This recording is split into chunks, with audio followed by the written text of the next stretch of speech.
Tripa DKT kuglenora ndokwandobva.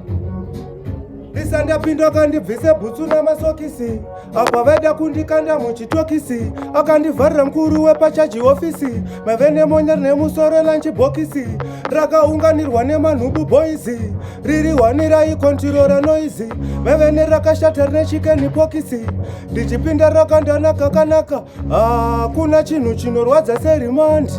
Vanokurova ukaita mati, kwasiyana nekumba konorohwa nebhandi, vanokuwachisa ndakuimba chipande pachaindiona, fesi kushatisa bvachatanga kundisona, chichindiudza kuti nhasa umbopona, nhasi ndakachaja kundidzora umbogona, zvainge zvikatooma.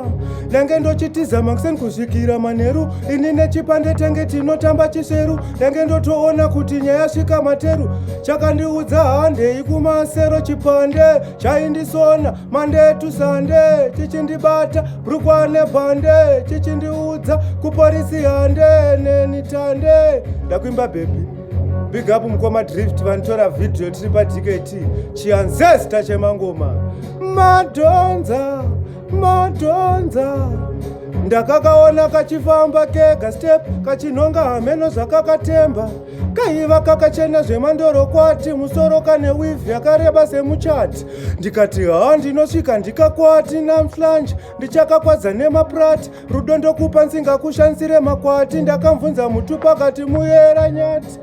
Inoiterei, inoiterei, kuti tinzima mana deti baby, inoiterei, inoiterei, pauri ndatoona ari machena baby, inoiterei, inoiterei.